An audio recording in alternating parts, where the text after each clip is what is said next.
Taiwan lööb häirekella. Hiina on koondunud isevalitseva saare ümbrusse rekordilised 110 sõjalaeva. Samaaegselt alustas Hiina rannavalve uut patrulli Taiwani idapoolsetes vetes, teatades, et korraldatakse, tsiteerin, seaduse jõustamise patrulle selles piirkonnas.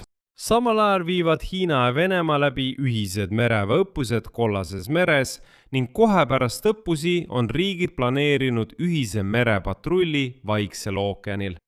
Kuid varem sai teatavaks, et Hiinas on juba mitte esimest korda toimunud kinnised sõjalised õppused Vene sõduritele, mille kinnitas Venemaa kaitseminister Andrei Belousov.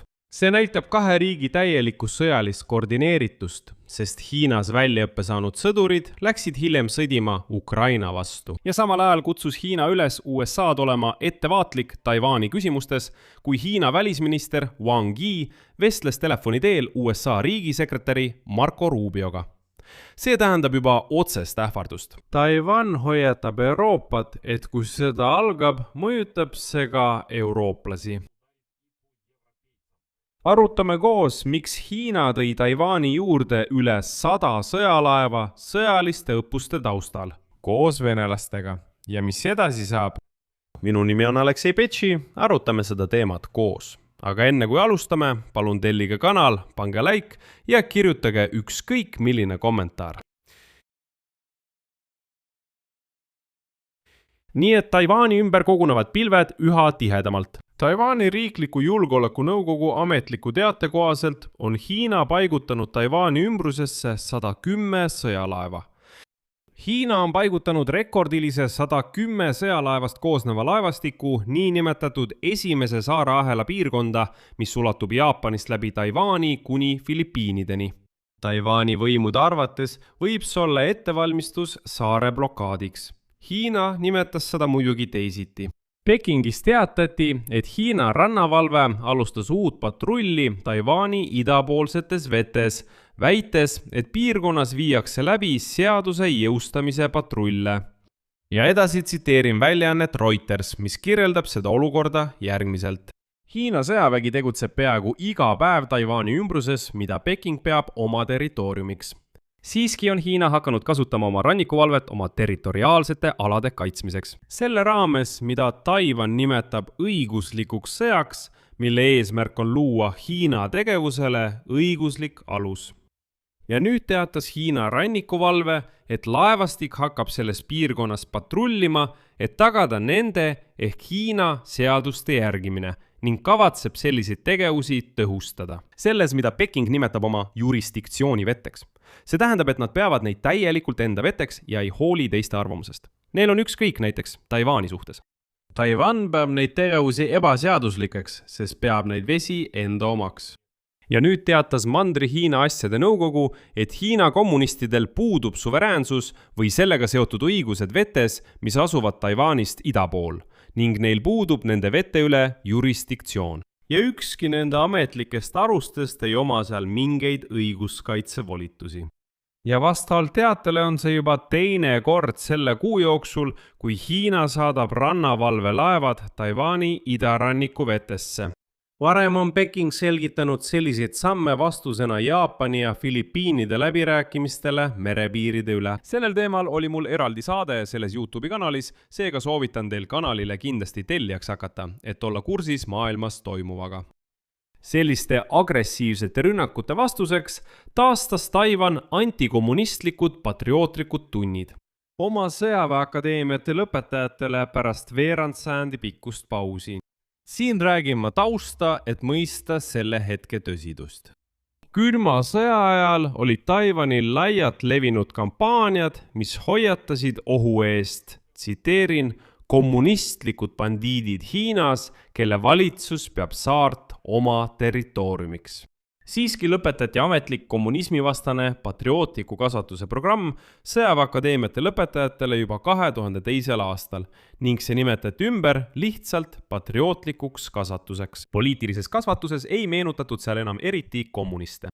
Sellest ajast alates ei räägitud saarel enam eriti Hiina kommunistidest, kuid nüüd on see tava taaselustatud.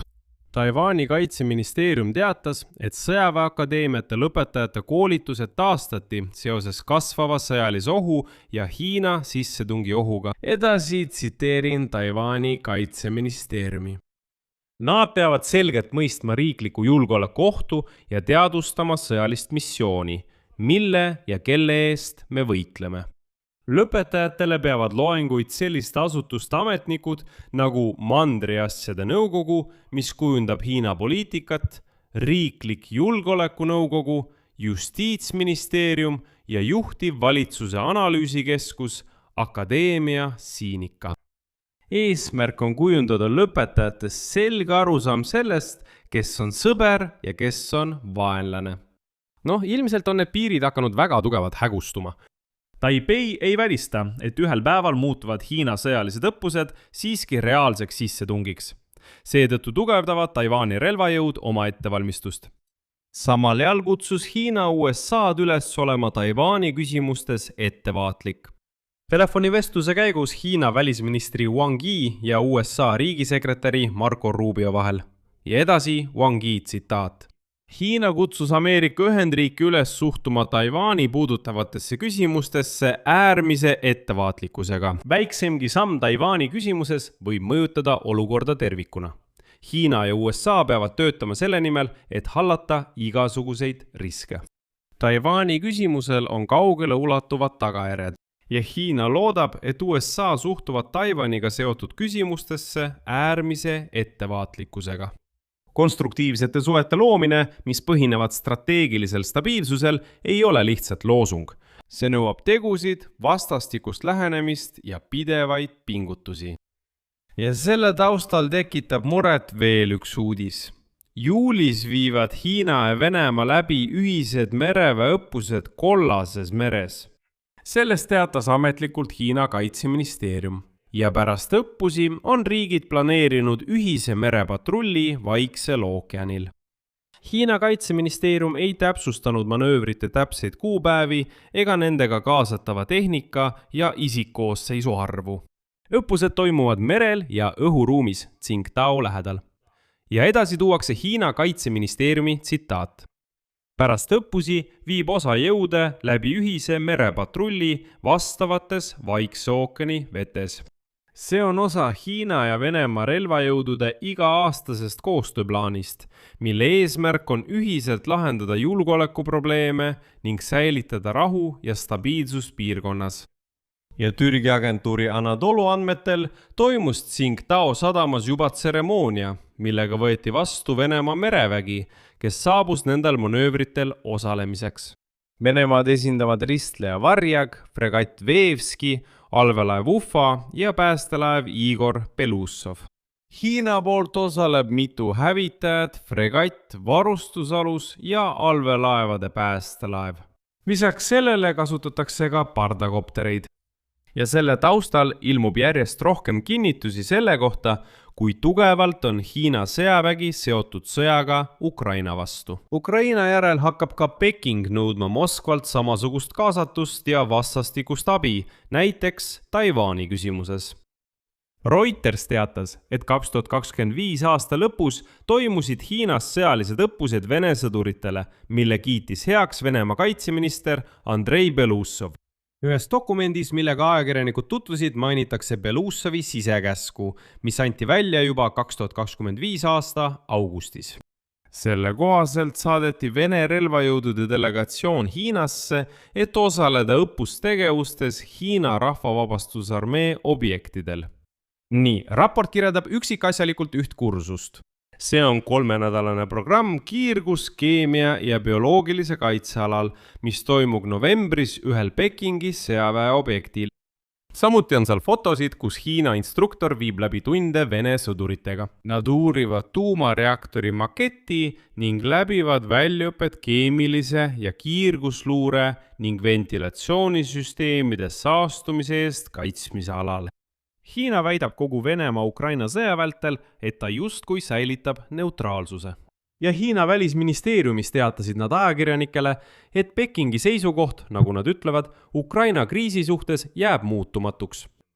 aruandes välja toodud väiteid osalemise kohta õppustel nimetati seal, tsiteerin, täielikult tegelikkusele mittevastavateks, ehk siis nad lükkavad need ümber.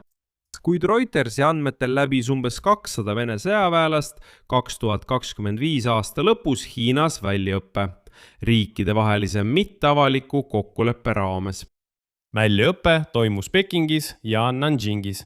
Ja edasi, tähelepanu, kursused olid pühendatud droonide kasutamisele, samuti lõhkainete, miinide ja elektroonilise sõjapidamise vahendite kasutamisele.